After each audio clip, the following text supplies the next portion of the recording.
Political member of 17 Lok Sabha, कृषि व किसान कल्याण मंत्री भारत सरकार, मिनिस्टर ऑफ एग्रीकल्चर माननीय श्री नरेंद्र सिंह तोमर जी से मैं गुजारिश करती हूँ कि वो केवल यहाँ पर आए और 2 शब्द कहे हमारे स्पेशल ऑडियंस के लिए।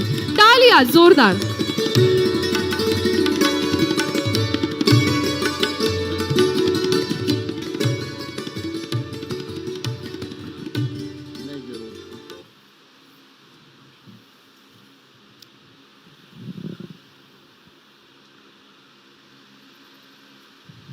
महाफार्मर प्रोड्यूसर कंपनी लिमिटेड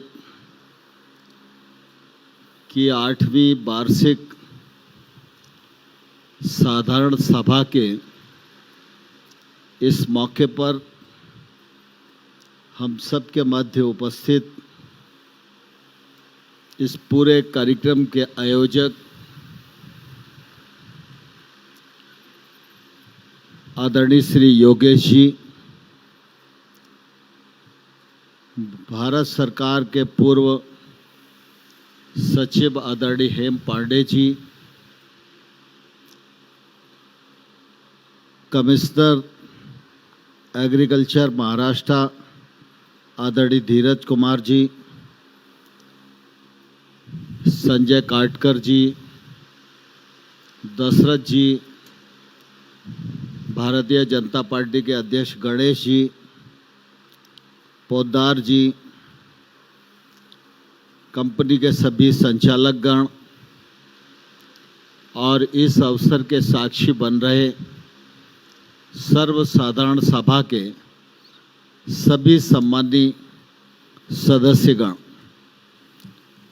आज आप सबके बीच में मैं अपने आप को पाकर बहुत ही प्रसन्न महसूस कर रहा हूं। हम सब जानते हैं कि किसी भी संस्था के जीवन में उसका स्थापना दिवस और उसकी साधारण सभा की बैठक का दिन यह महत्वपूर्ण दिन होता है। आज 8वीं वार्षिक सर्वसाधारण सभा की बैठक है। इस अवसर पर मैं आप सबको अपनी ओर से, भारत सरकार की ओर से हृदय से बहुत बहुत शुभकामनाएं देता हूं, बहुत बहुत बधाइयां आप सबको देना चाहता हूं।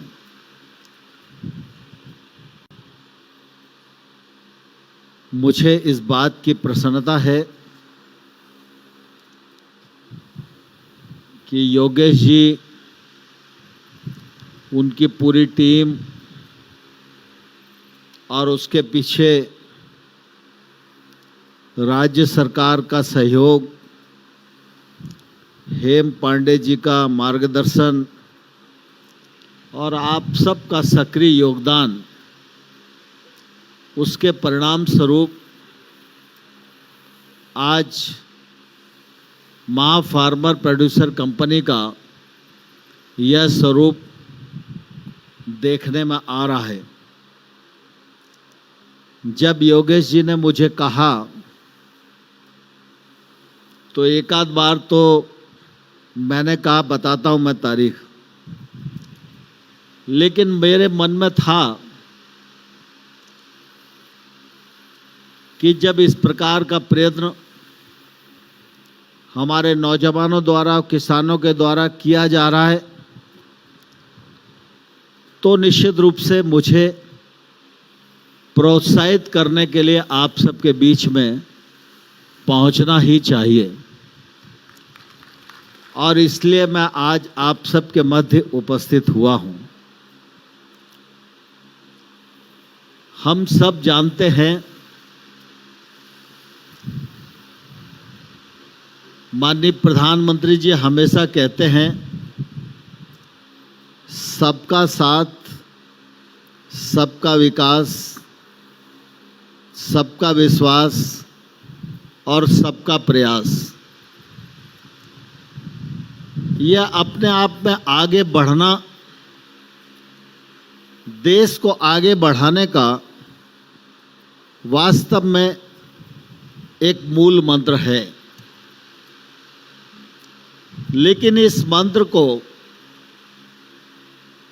सिद्ध करने की यात्रा व्यक्ति ने भी करना होती है और संस्था ने भी करना होती है।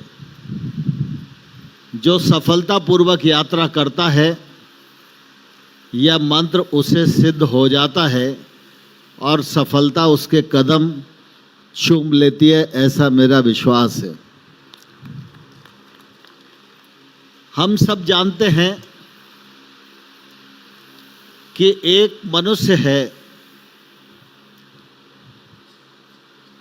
तो मनुष्य में प्रमुखतः 4 चीजें रहती हैं। मनुष्य का शरीर है तो शरीर का पुष्ट रहना, स्वस्थ रहना यह आवश्यक है। मनुष्य शरीर के साथ मन भी है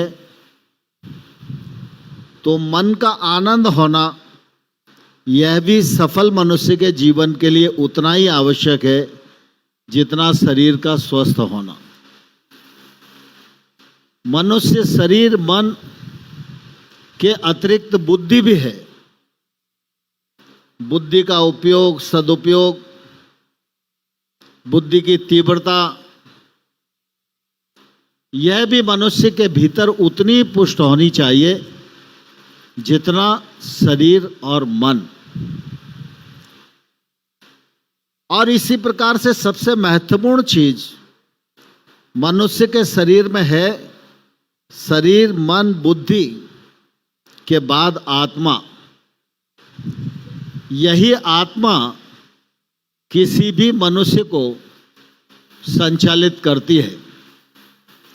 आत्मा की प्रबलता मनुष्य को सद्मार्ग पर ले जाती है, सफलता प्रदान करती है और आत्मा की कमजोरी मनुष्य को आगे बढ़ने में बाधाएं खड़ी करती है। जिस प्रकार से शरीर, मन, बुद्धि और आत्मा, इन चारों चीजों को मिलकर एक सफल इंसान की गति होती है, ठीक उसी प्रकार से ये चारों चीजें किसी संस्था के भी जीवन में होती हैं। आज जब हम महा फार्मर प्रोड्यूसर कंपनी लिमिटेड के साधारण सभा के सम्मेलन में बैठे हैं तो मैं ऐसा मानता हूं कि ये साधारण सभा का स्वरूप यह इस संस्था का शरीर है। यह स्वरूप सक्रिय रहे, स्वस्थ रहे, योगदान करने के योग्य रहे तो ही संगठन ठीक प्रकार से आगे चल सकता है। संस्था के इस शरीर के साथ मन के रूप में संस्था का एजेंडा, संस्था का कृत्य, यह मन के रूप में विद्यमान रहता है किसी भी संस्था के भीतर। अगर एजेंडा संस्था के लिए उपयोगी होगा, एजेंडे की पवित्रता होगी, एजेंडा जन उपयोगी होगा तो संगठन सदस्यों के माध्यम से उत्तरोत्तर प्रगति करेगा। और इसी प्रकार से संगठन के साथ साधारण सभा के रूप में शरीर, एजेंडे के रूप में उसका मन और आगे बढ़ने की, आगे देखने की और सर्वसाधारण मानव की सेवा के लिए जो संकल्प संस्था का होता है वह संस्था की बुद्धि होती है। अगर बुद्धि की शुद्धता यही संगठन की सिद्धता को आगे बढ़ाती है इसी प्रकार से संस्था का शरीर, संस्था का मन, संस्था की बुद्धि, इसके साथ साथ संस्था की आत्मा भी होती है। और संस्था की आत्मा उस संस्था के नेतृत्वकर्ता, संचालक गण, उनकी नीयत पर अवलंबित करती है। अगर संस्था के नेतृत्वकर्ता की नीयत अच्छी है, नीयत की पवित्रता है, तो निश्चित रूप से संस्था की आत्मा की प्रबलता होगी ही। और संस्था की आत्मा की प्रबलता अगर होगी तो संस्था की उत्तरोत्तर प्रगति को, सफलता तक पहुंचने की, उसकी यात्रा को कोई भी ताकत बाधा नहीं पहुंचा सकती है, ऐसा मेरा विश्वास है। और इसलिए मैं आज जब मां फार्मर प्रोड्यूसन कंपनी के इस कार्यक्रम में हूं, तो मैं ऐसा मानता हूं कि एक सफल मनुष्य के लिए जो 4 चीजों की आवश्यकता है, संस्था के लिए जिन 4 विधाओं की आवश्यकता है, वे चारों की चारों इस संस्था में मौजूद हैं। इसलिए यह संस्था किसानों का भी हित करेगी, संस्था की दिन दूनी रात चौगुनी प्रगति भी होगी, महाराष्ट्र के विकास में भी योगदान देगी और भारत को आत्मनिर्भर बनाने की दिशा में भी इस प्रकार की संस्थाओं का महत्वपूर्ण योगदान होगा, ऐसा मुझे इस अवसर पर प्रतीत होता है। हम सब जानते हैं भारत कृषि प्रधान देश है। कृषि की प्रधानता को हम सब ने स्वीकार किया है और इसलिए जब कृषि हमारी प्रधानता है तो कृषि उन्नत कृषि के रूप में तब्दील हो, कृषि के माध्यम से किसान को लाभकारी मूल्य मिले, कृषि के माध्यम से देश की खाद्य सुरक्षा हो, कृषि के माध्यम से हमारे वसुधैव कुटुंबकम की भावना के आधार पर दुनिया की खाद्य सुरक्षा को भी सुनिश्चित करने में भारत योगदान कर सके, यह हम सब की जिम्मेवारी है। और इसलिए केंद्र सरकार और राज्य सरकार लगातार कृषि के क्षेत्र को लाभकारी बनाने की दृष्टि से प्रयत्नशील हैं। हम सबके लिए यह प्रसन्नता का क्षण है कि जब हमारे देश का नेतृत्व हमारे प्रधानमंत्री नरेंद्र मोदी जी आज कर रहे हैं। नरेंद्र मोदी जी का नेतृत्व निश्चित रूप से आजादी के बाद कभी कोई इतिहासकार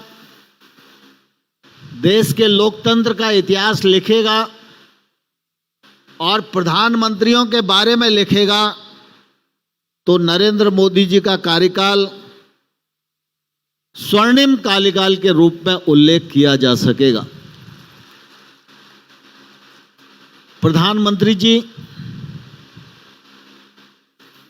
अपनी यात्रा के दौरान गांव गरीब किसान की भी चिंता कर रहे हैं।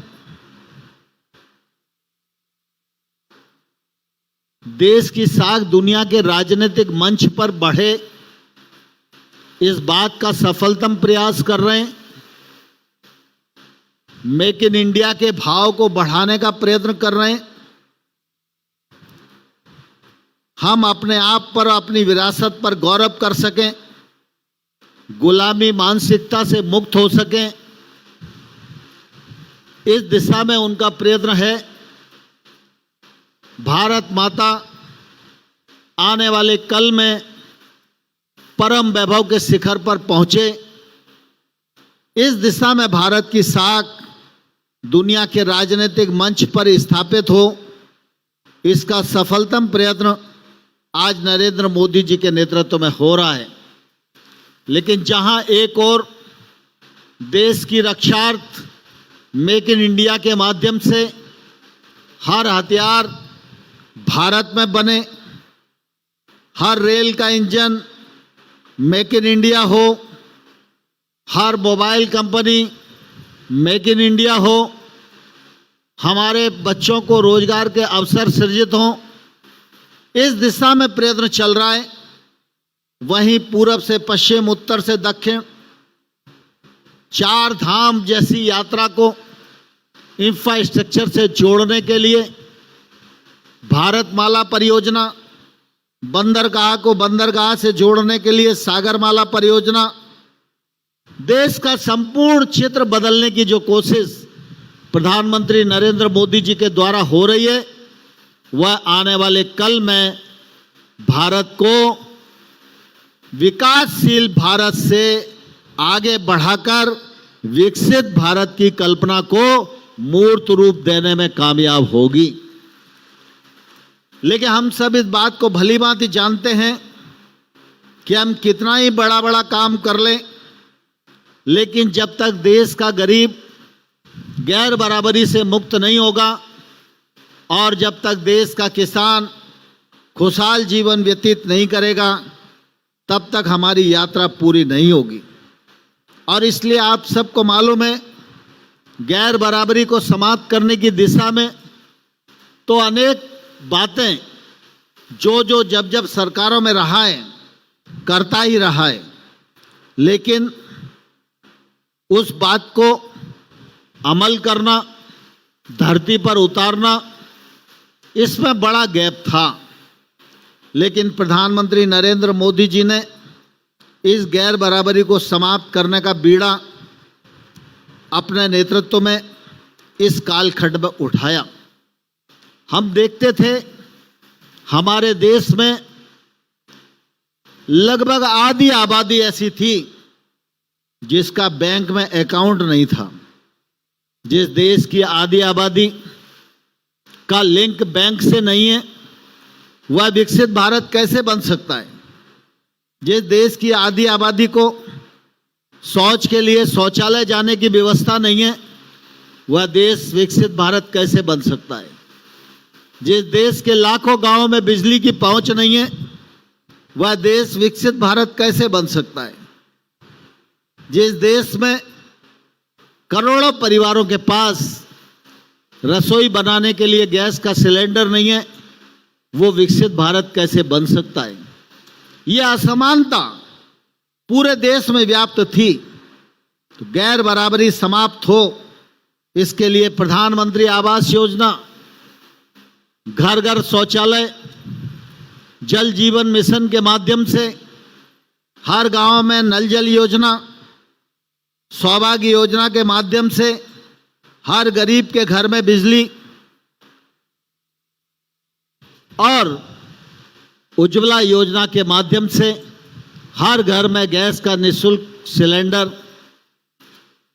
खाद्यान्न की गांव तक पहुंच, पंडित दीनदयाल उपाध्याय आजीविका मिशन के माध्यम से गरीब परिवार की 10 करोड़ बहनों को सेल्फ हेल्प ग्रुप के माध्यम से उनको आजीविका उपलब्ध कराना, ऐसे अनेक काम आज गैर बराबरी को समाप्त करने की दृष्टि से हो रहे हैं। और मैं ये कह सकता हूं कि साल भर लगेगा जब हम सीना तान कर ये कह सकते हैं, भारत की धरती पर मेरे परिवार का कोई भी ऐसा भाई नहीं है जिसके पास अपने मालिकाना का मकान और रहने के लिए अपनी स्वयं की छत ना हो।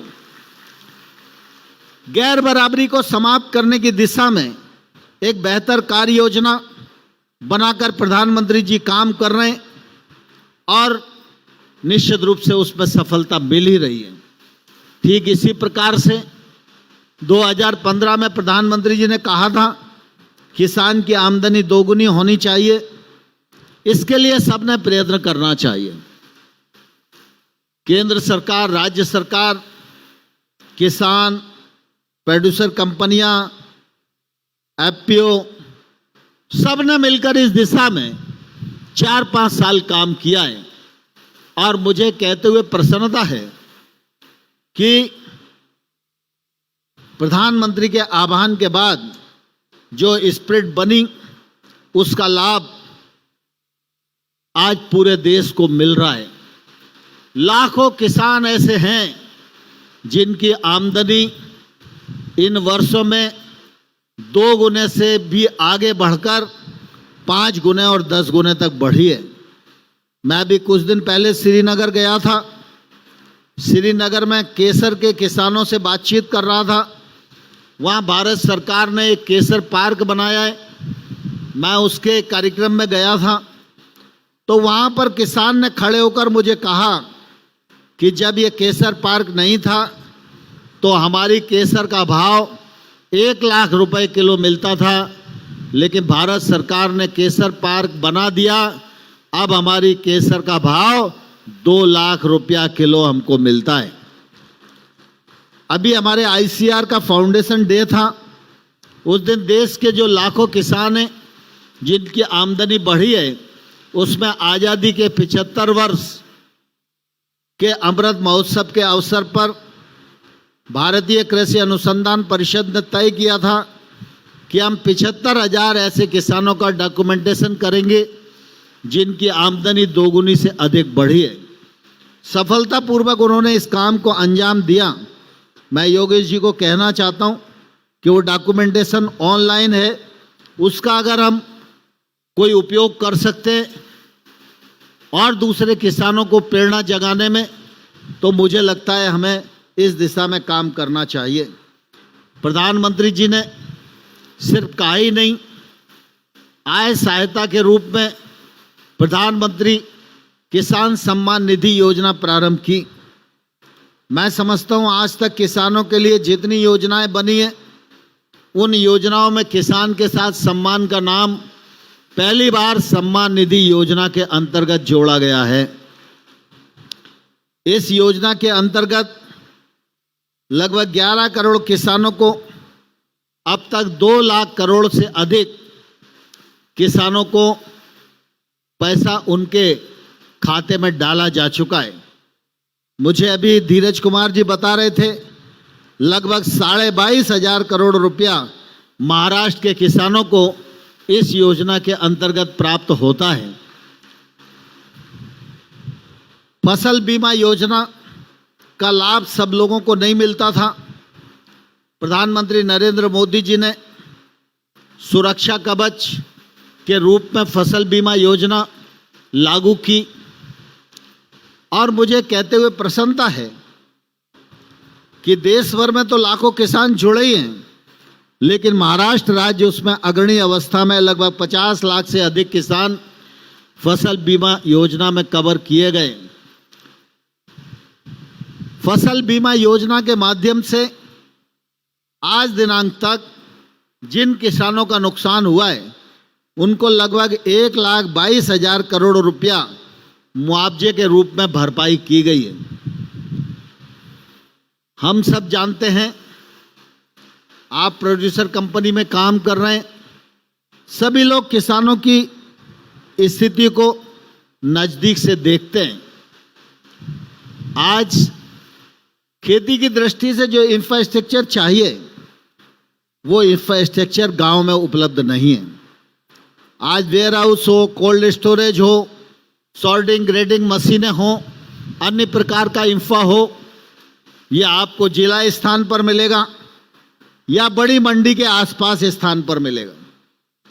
अगर मंडी और जिला स्थान एक गांव से 80 किलोमीटर दूर है और किसान अपनी फसल को 2 महीने रोकना चाहता है, लेकिन उसके पास रखने के लिए जगह नहीं है, तो कोई भी किसान घर से 80 किलोमीटर 100 किलोमीटर जिला स्थान पर आकर वेयर हाउस और कोल्ड स्टोरेज का उपयोग नहीं कर पाता है।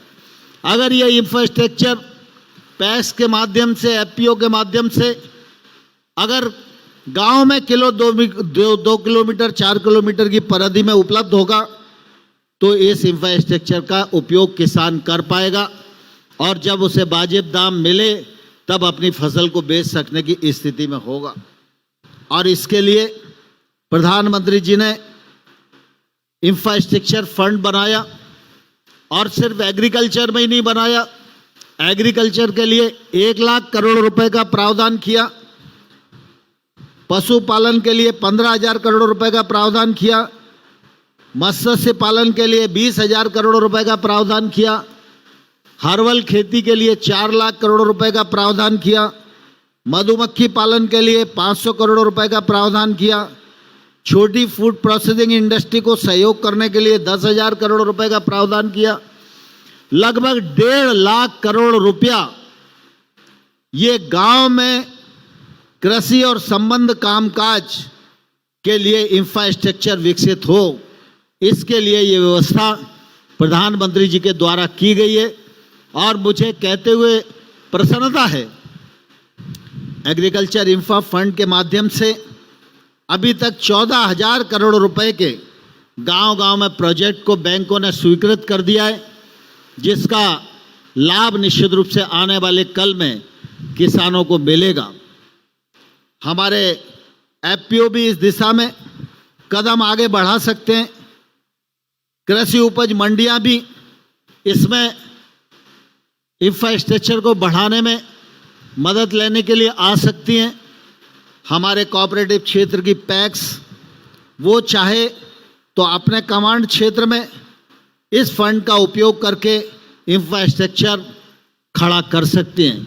इसमें भारत सरकार की ओर से ब्याज की सब्सिडी भी दी जा रही है और 2 करोड़ रुपए तक इसमें बिना गारंटी के लोन की उपलब्धता हो, यह भी सुनिश्चित किया जा रहा है। आज हम एक तौर से एफपीओ के कार्यक्रम में बैठे, जब हम फार्मर प्रोड्यूसर कंपनी को देखते हैं, उसमें जुड़े हुए किसानों को देखते हैं, उनके मुनाफे की स्थिति को देखते हैं, कृषि के क्षेत्र में उनके चिंतन को देखते हैं, तो ध्यान में आता है कि इसको और आगे बढ़ाने की आवश्यकता है। और यह इसलिए भी आवश्यक है कि भारत में जो किसानों की स्थिति है उसमें 86% किसान छोटे किसान हैं, जिनके पास भूमि का रकबा 2 हेक्टेयर से कम है। अब छोटे रकबा अगर किसी किसान के पास है तो उसके पास निवेश करने के लिए स्वयं का पैसा भी नहीं होता। छोटे किसान की बाजार से भी इतनी दूरी होती है कि वो हमारी आपकी कोई सलाह मानकर महंगी फसल की ओर चला भी जाए तो उसके उत्पादन को मार्केट नहीं मिलता। और इसलिए ऐसे छोटे छोटे किसानों की ताकत बढ़ाने के लिए 10,000 एफपीओ बनाने का कार्यक्रम प्रारंभ किया गया है और उस कार्यक्रम पर भारत सरकार 6,865 करोड़ रुपया खर्च कर रही है और बड़ी तेजी के साथ महाराष्ट्र सहित अन्य राज्यों में भी एफपीओ का कार्यक्रम आगे बढ़ रहा है। महाराष्ट्र राज्य कृषि की दृष्टि से, एफपीओ की दृष्टि से, कृषि में टेक्नोलॉजी के उपयोग की दृष्टि से और बहुत खुले दिमाग से लंबे कालखंड से काम कर रही है और इसलिए यहाँ के किसानों की भी स्थिति अच्छी है और सरकार भी उस दिशा में ठीक प्रकार से काम करती है। यह हम सब लोगों के लिए निश्चित रूप से संतोष की बात है।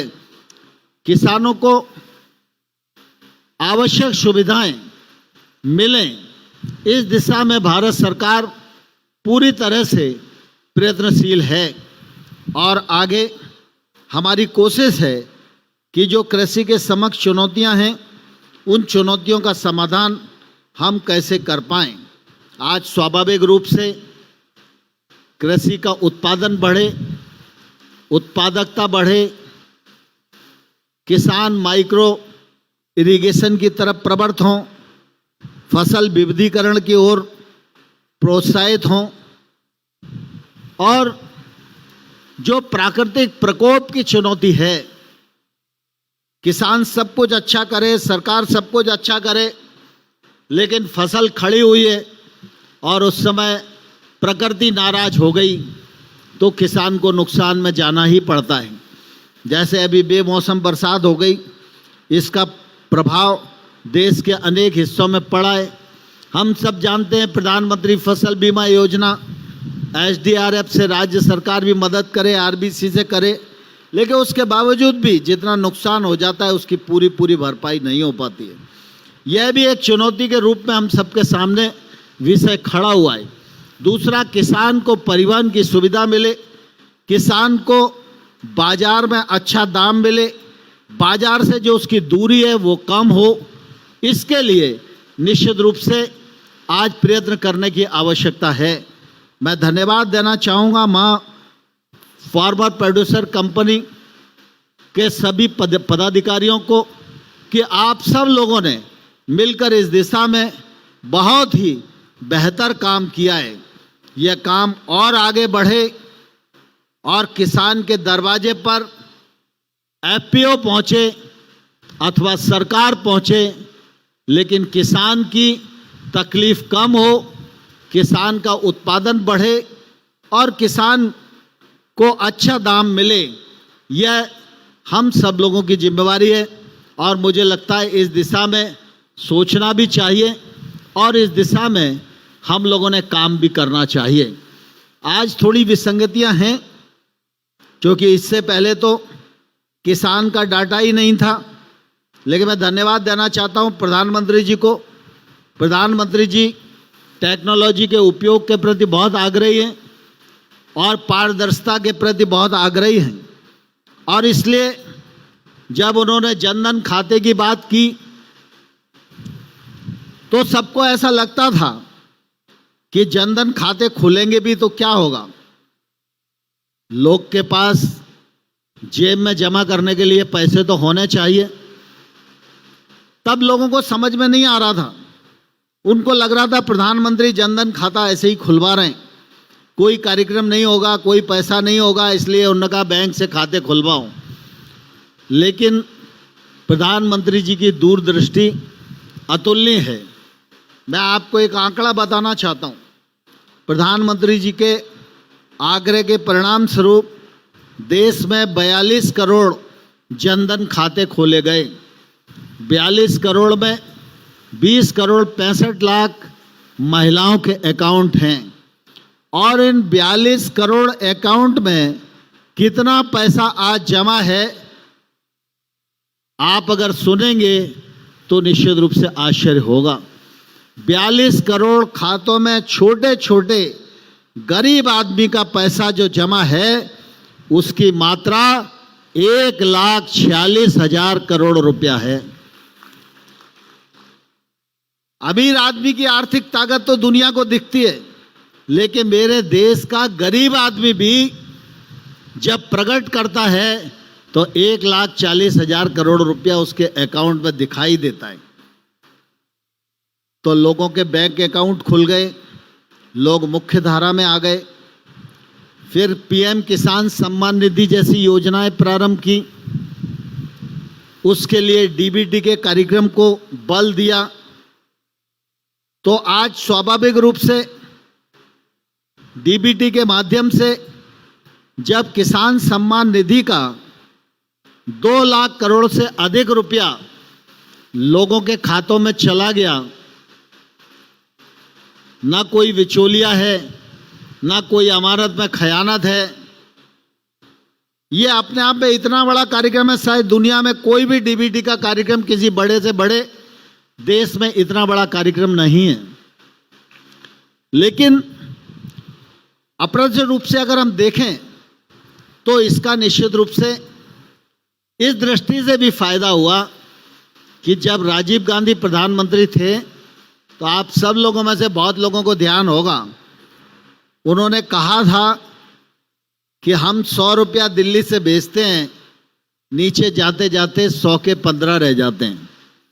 लेकिन आज हर भारतवासी गर्व के साथ ये कह सकता है कि अगर दिल्ली का कोई भी मंत्रालय अगर 100 रुपये भेजता है तो 100 के 100 रुपये पात्र हितग्राही के खाते में जमा होते हैं। 1 रुपया भी बीच में कोई दलाली या बिचौलिया लेने वाला नहीं है। टेक्नोलॉजी का उपयोग और बढ़े खेती की उत्पादन और उत्पादकता में बढ़े, यह भी जरूरी है। खेती में आदान की उपयोगिता, सॉइल हेल्थ टेस्ट, इसके प्रति लोगों में जागरूकता बढ़े, यह समय की आवश्यकता है। और साथ ही साथ भारत सरकार ये कोशिश कर रही है कि हम डिजिटल कृषि पर काम करें। एक एग्री स्टैक बनाने का प्रयास राज्य सरकारों के साथ भारत सरकार का कृषि मंत्रालय कर रहा है। जब वह पूरा होगा तो निश्चित रूप से जो असंतुलन आज कृषि के क्षेत्र में दिखाई देता है, जिसके लिए बहुत मशक्कत हमारी फार्मर प्रोड्यूसर कंपनी जैसे संगठनों को करना पड़ता है, शायद उसके बाद बहुत ट्रांसपेरेंसी आएगी, किसान का बहुत फायदा भी होगा। जो फसल उत्पादन में असंतुलन है, जो भाव में असंतुलन है, इसको भी हम पाट सकेंगे और टेक्नोलॉजी की एडवाइज भी हम केंद्रित तरीके से कर सकेंगे। जलवायु के बदलते मौसम में जो एडवाइजरी फसल और बीजों की आवश्यकता है, उस दिशा में भी किसानों को अवेयर किया जा सकेगा। मैं इस अवसर पर आप सबको ये कहना चाहता हूँ कि प्रधानमंत्री नरेंद्र मोदी जी के नेतृत्व में देश आगे बढ़ रहा है, देश की कृषि आगे बढ़ रही है, फार्मर प्रोड्यूसर कंपनी आगे बढ़ रही है और इस दिशा में आप कदम से कदम मिलाओ, कंधे से कंधा मिलाओ, आगे बढ़ते जाओ। आपकी संस्था और राज्य सरकार के पीछे बहुत शिद्दत के साथ भारत सरकार कदम से कदम और कंधे से कंधा मिलाकर खड़ी रहेगी। बहुत बहुत शुभकामनाएं, धन्यवाद।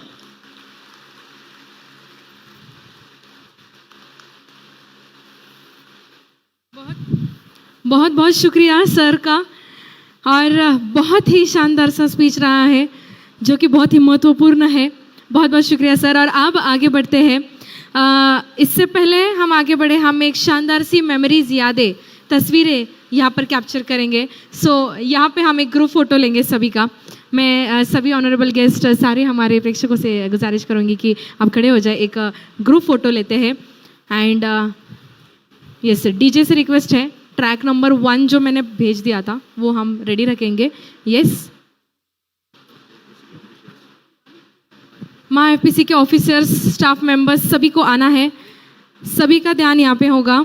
एवरीबॉडी, सभी को हम कैप्चर करेंगे।